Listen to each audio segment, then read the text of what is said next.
All right, I'm joined now by Dawn Wilson-Clark of 482 Forward and the Brightmoor Education Action Team. Hi, Dawn. And along with Mary Mueller, who you just saw in the video. She assists with trauma awareness and trauma-informed care for children. Hi, Mary. Hi. And family advocate Bernita Bradley, founder of the Village PCL. Thanks so much for being here, all three of you. Mary, let me start with you, since you kind of laid things out so well for us in that previous video. Give us a sense of where trauma is, the level of it in the city of Detroit, and how that compares maybe even to the rest of Michigan and the rest of the country. How big of a problem are we really looking at? We know from multiple studies that adverse childhood experiences really affects everybody. But in situations where there's poverty, where there's violence in neighborhood, where there's oppression related to race and other factors, that level of adversity and stress just goes up. So the communities of Detroit are particularly hard hit by adverse childhood experiences and by the impact of that stress on the developing children's brains and their behavior and social functioning. And the lingering aspect of it. So Yeah. Dawn, let me ask you, tell us, what are you seeing here in Brightmoor, and knowing and working with families and parents, knowing that there's something there and trying to put your finger on it and say, all right, this is what we're looking at and this is what we're dealing with? So like Mary said, the poverty and the violence is just gone through the roof. We're working with schools, the Brightmoor Education Action Team, we're working with schools and their leaders to try to learn about trauma and then to address it. One of the schools we're working with, I got a call yesterday about a father who was murdered.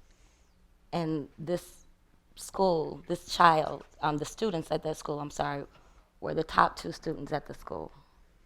And so the violence and the poverty are really impacting our children. They're affecting our teachers. They're dealing with secondary trauma, with trying to navigate all of the challenges that they're seeing. And so it's something we're looking to work on. It's a tremendous undertaking, but we have the support of the community, the schools, and our very own Mary. Mm-hmm. Bernita, as someone who's a passionate parent advocate and working with parents, what are they saying to you about, I know something's there, I know my child is affected in some way, but I can't quite put my finger on it, and I can't quite figure out how to help them out? Well, I think most of the time it's really kind of a feeling of, what am I doing wrong as a parent? It's kind of like when your kid's not getting good grades, you're like, oh, what am I not doing right? The second guessing, Right. So with the kids, a lot of the parents really internalize it. But the problem is, like, most of the parents are dealing with trauma. Like, they're survivors of trauma, but they kind of normalize the trauma. And then when it comes down to the kid, it's like, this is what we do. This is how we've lived. So, it's, back in my day, kids were seen and not heard, right? But now kids are vocal and they're telling it.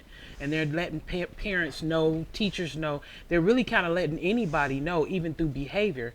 But the parents are also dealing with so much trauma themselves. So it's even getting parents to understand how to recognize what trauma looks like in their kids. So you've got 2 paths there. You're dealing with 2 separate people, groups of people that really need some kind of assistance and some kind of help, and you say that kids are being a lot more articulate about it, and we're gonna hear more from our kids later on in the show. But then, is there a point, though, Mary, and maybe Dawn, you want to pick up after Mary answers this, where kids aren't expressing themselves, and you think, well, if I'm not hearing anything, it must be okay?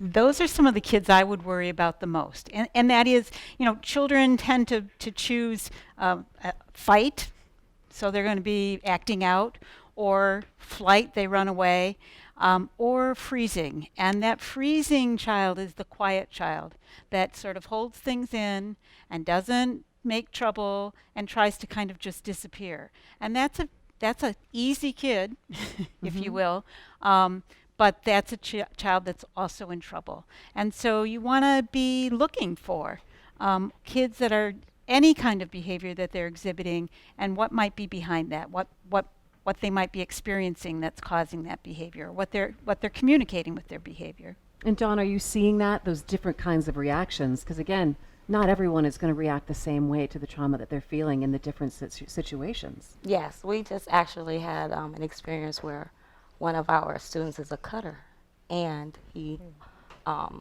saw it, and so that's how we knew it wasn't. He didn't express it, and so we referred him to someone. But so many things are happening. Like another one of our schools just got a boatload of new students because their school closed, and that has caused trauma.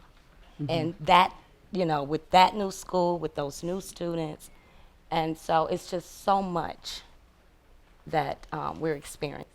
That they're moving from place to place. Bernita, people would say, well, maybe kids will grow out of it. They have a bad experience in their life and then they move on. Personally, I think that you probably can even address that as well because you're an author and you've written about trauma. Yeah, so my first suicide attempt was 9 years old. And what I did, I hid. I just hid within myself. Like she said, I got quiet. I used to walk alleys. Alleys was my protection, literally an alley. And I had people in the community, though, who saw that. And so the difference is, like, people weren't afraid to address me. But I still hid within myself. I protected all my secrets. And bullying started off in second grade. And it turned into hitting and things like that. And my mother saw things, but she didn't know how to address it. So she got us counseling.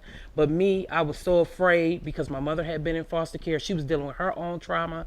And I was scared they were going to take me from my mother. So I hid it. I act like everything was perfect. But alleys were my place. I walked the alleys in the city because I was like, then I won't be seen and kids won't pick with me. Kids won't bother me. But then after that, it was like I continued to try to commit suicide. I just felt like at one point, like there gotta be something wrong with me.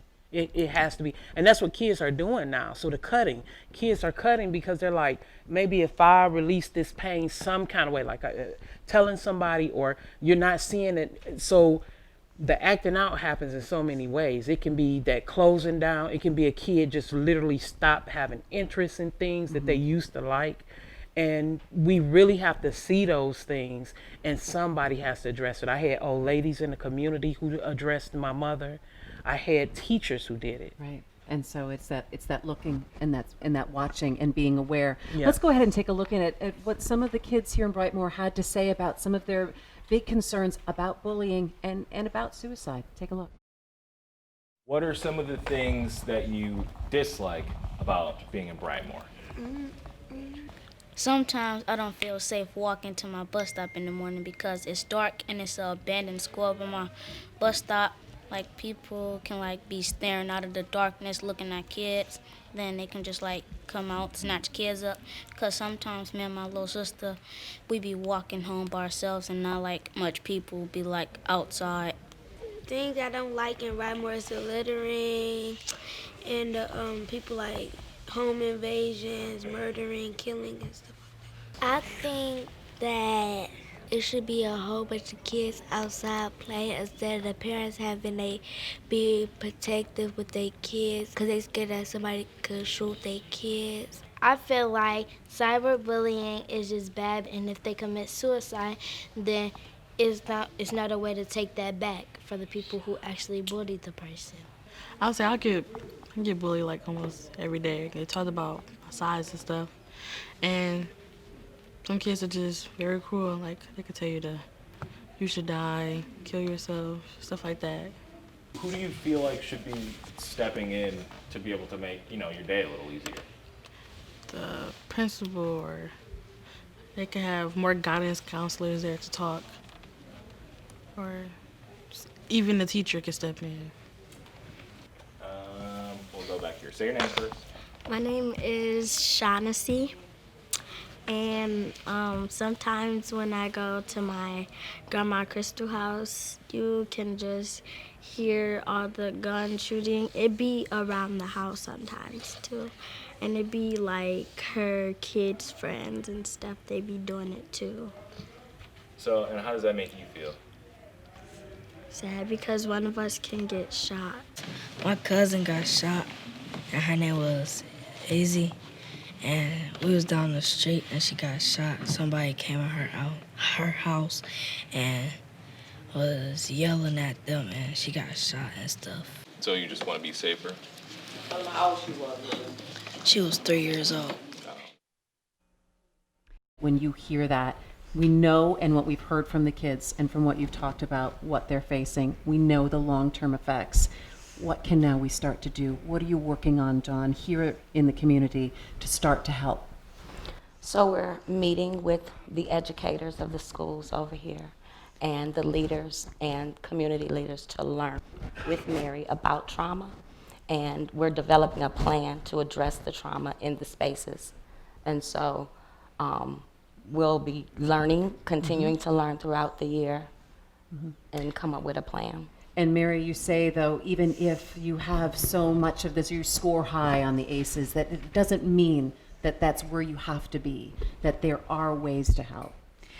Yes, and I think that begins with knowledge, that letting people know that the responses they have to the experiences in their life are normal, that what they've done to survive, and that that's a good thing, but that it doesn't have to be that way.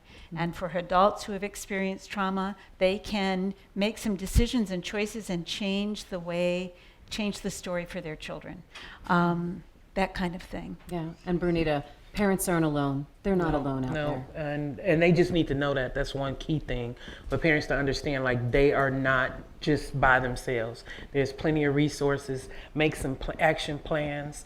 If you don't know what to do, ask your kid. I'd rather you ask them and there be nothing wrong than to not ask them and there's a whole lot wrong. And just face it. Be okay with it. Go get help and move on with life. Like she said, it's not, there's nothing abnormal about it. When things happen, life hurts. And when life happens, people react. Just like if you stub your toe, you're gonna say, ouch. So kids react, adults react. But we have to deal with it and address it before it's too late, before a kid do anything. Well, thanks to all of you and all the work that you're doing. And of course, especially thanks to the kids for sharing with us and giving us an idea of what's on their minds.